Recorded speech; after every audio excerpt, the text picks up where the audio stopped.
Hey everyone, it's Chris Haydon again. It's the 29th of May, I think. I've been back from Cannes for a few days now. And actually I've come back and you probably can see I've had to cover up because it's beautiful sunshine outside here in England, which is rather nice. So basically I've got, obviously where I haven't been back for very long, I've only got a few things to show you today, like DVD, Blu-ray update wise. But I've got a few things to talk to you about Cannes and some stuff to show you. So firstly, I'll talk to you a little bit about Cannes. It was fantastic. So I'd never been before, and yeah, it took a little bit getting used to for like a few days. Getting used to the screening times particularly, and the formatting of the festival, like where to store your stuff and how to get to each cinema and blah blah blah blah blah. But it was a fantastic experience. I'm really looking forward to going back next year. I saw some outstanding movies. Probably the best films I saw were Amour, or Love, the Michael Haneke film, which won the Palme d'Or, rightly so. It is breathtaking cinema. Haneke is one of my favourite filmmakers anyway, and he's one of those filmmakers I've really tried to get people into. But unless you're a big film fan, he's not really a name that you know. But Amour is a breathtaking film. It really is. It's basically the sort of basic plot is these elderly couple. They're like retired music teachers, and they're living the rest of their lives together in this like Parisian flat. And the lady, Anne, I think her name is, she suffers from a stroke, which like paralyzes her completely on one side of her body. And it's pretty much about how that sort of like them, how long can their love hold on to until death takes over, pretty much. It's a heartbreaking film, it really is. But it's powerful cinema, and it's such magnetic filmmaking, considering it is literally 2 hours inside this one apartment. It's amazing, knockout. Other highlights were Cosmopolis, the David Cronenberg film with Rob Pattinson. Brilliant, absolutely brilliant. Rob Pattinson gives one of the best performances I've seen this year. He is absolutely extraordinary. He's horrible, but he's darkly comic insofar as his character is a clear commentary on our status and our culture and our society. Cosmopolis is very talky, but it's really engaging, gripping cinema. And Cronenberg is a master of getting under your skin, and Cosmopolis gets under your skin. It's a tremendous film. Also highlights were Holy Motors, which was very good. I wasn't really that hyped for it at first, but it's a really original, comedic and episodic movie, directed by Leo Carax, I think is how you pronounce his name. It's a French film that has Kylie Minogue in it, but whatever. Some of the not so highlights included Dario Argento's Dracula 3D, which is absolutely abysmal. Oh my god, my voice went then. It is tragically bad. I don't even want to talk about it. Reality was also a pile of crap. I can't remember the life of me the director's name. I don't really know. Something Matteo. He directed Gomorrah, which I really liked, but Reality sucks. That's about it that's coming to my head as far as really bad films. Some of the big movies weren't as good as I expected, but that doesn't matter. And there are other films that I expected to be a bit worse that were much better. So, On the Road was one of them. I expected it to be great, and it wasn't great, but it was. Oh my! What is wrong with my voice? But On the Road, it wasn't as amazing as I hoped it to be, but it was certainly interesting, and it was certainly visually impressive, and it was just beautifully made filmmaking. Kristen Stewart is electric in it. I think it's a film I need to see again to really appreciate. I think on the second viewing, I think I'll like it more. I gave it 3.5 out of 5. So I did really like it, but I think if I watch it again, that might bump up because there are some really redeeming features in it. So that's a little bit about my trip at Cannes. Anyway, now I can get on to the things I've picked up since I've been home. A lot of them are shrink wrapped because I've only been home for a few days, so I haven't really had much time to watch them. I'll start with the one DVD, which is Gosford Park.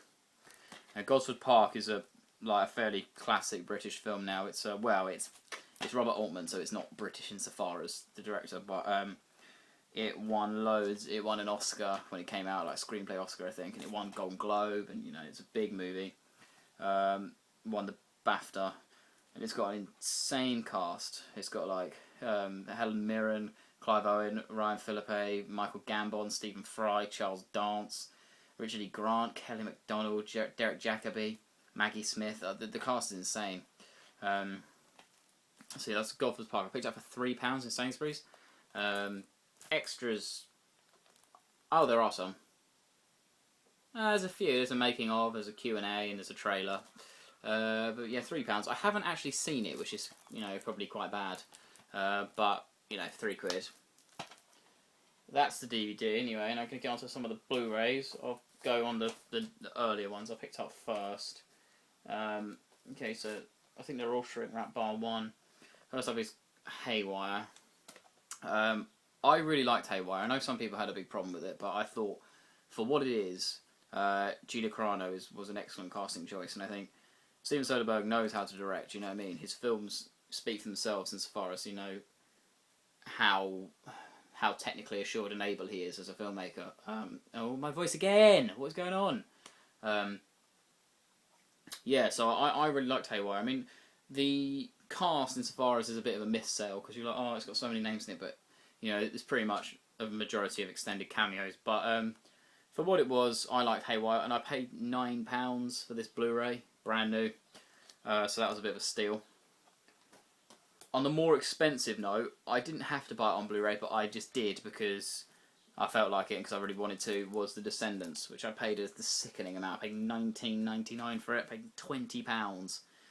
And it hasn't even got a DVD. It's literally just your Blu-ray, your digital copy, and a fairly extensive extras. I'd say there's probably about an hour and a half of extras. But this is one of my favourite films at London Film Festival last year, and I think it's a generally electric, beautiful film. George Clooney's central performance is nothing but extraordinary. And, I could have just bought it on DVD, but I thought, no, it deserves to be on Blu-ray. I'm buying it on Blu-ray. I'll waste my money, so that's The Descendants. Next on Blu-ray, which was quite a cheap one, $12.99, was The Grey, the Liam Neeson movie. Saw it in cinemas and I really enjoyed it. I think, Liam Neeson is one of those actors who's really good, but doesn't pick particularly good roles. The extras on this are absolute dog. It's got deleted scenes and a commentary. It's pretty standard. But I've read some Blu-ray reviews, and apparently the picture quality is pretty exceptional in this film. So I'm looking forward to it. Watching it again. I might sit down and watch it this evening. Yeah, so The Grey. And also, because the third film's come out, they've re-released these, and I thought, hell, I've got one on VHS, one DVD. Men in Black 1 and 2 Blu-ray box set.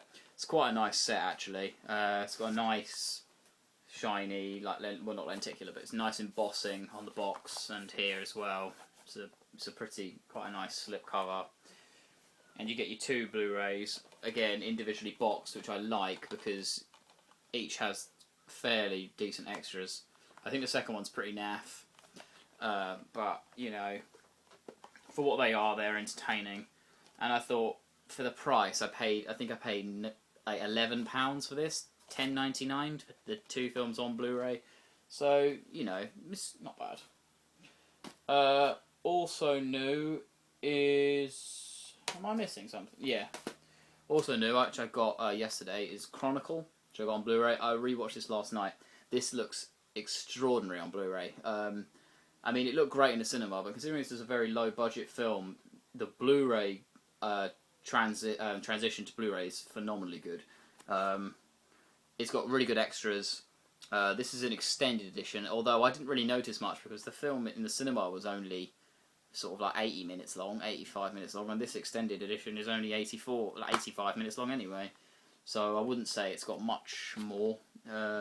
Again, another Blu-ray release where you don't get the DVD, which is starting to get to my nerves now because there's more and more and more of them are coming out that are costing more money, but they don't give you the DVD. It comes with a digital copy, as per usual. Your extras. It comes with the theatrical release of the film and the extended edition. I watched the extended last night.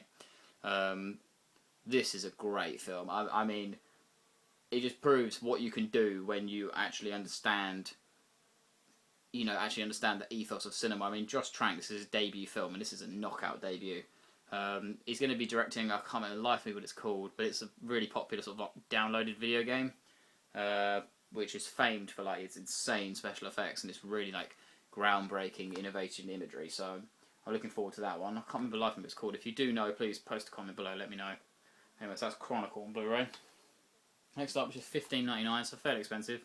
But you do get a UV copy and you do get a DVD. And that's Journey to the Mysterious Island. Now, this film is, insofar as it's pretty stupid, but I really, really enjoyed it. It's unashamedly silly. And Dwayne, you know, Dwayne "The Rock" Johnson, The Rock, he's so charismatic, honestly. The guy is brilliant. And this is a film that I think a lot of people expect it to be absolutely awful. And then actually, it's pretty fun, and it's very light-hearted, and the effects are great. And the trailer doesn't do it justice. The special effects in this film are really, really good. And, you know, again, it was like £9 on DVD, and I was like, no, you know what? I'm going to push the boat out and buy it on Blu-ray. And last, but certainly not least, which I paid $12.99 on Blu-ray for, which is an absolute steal, is the best film of last year. Don't even question it. The Artist. The Artist is pretty much the reason why I love cinema. It embodies and encaptures everything that's right about cinema, about understanding film, about loving film, about wanting to be engaged by film. The Artist is a film about film for film fans. That is all it is. That is what it is. The fact that it's black and white and silent is almost secondary to that point. This is breathtaking filmmaking. I mean, if you haven't seen The Artist, I mean, like, I saw it at London Film Festival. I saw it well before, you know, it took in all this momentum and all these people were going, oh my god, it's going to win the Oscar and it's going to win this and win that. I was like, I didn't think it would win the Oscar. I thought they would snub it. You know, and then obviously the Academy got behind it and it got theatrical release and everyone's like going, oh my god, have you seen The Artist? But I'm really glad that happened because this is astonishing filmmaking. There's not really much more to say about The Artist than what's already been said. It generally is a perfect film. I don't think there are many films that are perfect, but I would say that The Artist is perfect. It is beautiful, it is hilarious, it's heartwarming, it is rendering, it is magnetic, it is just staggeringly good filmmaking. Michel Hazanavicius is just a genius. I really hope he doesn't sell out. I really hope he doesn't now go and make some really crap American blockbuster or, you know, something like that. I really hope he stays true to who he is and continues to make films that have got such a core like The Artist. They don't have to be silent and black and white anymore, but as long as they have that lust and that power and that, you know, energy for success and that energy for, you know, invigorating audiences, then he'll go on and he'll be a fine film craftsman.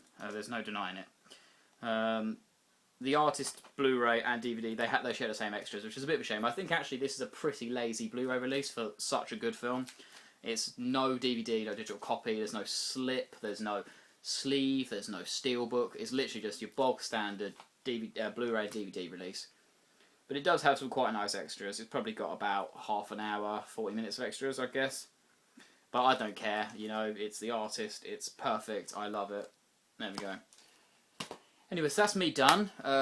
Hope you enjoyed it. Excuse my voice for stopping and go on various occasions.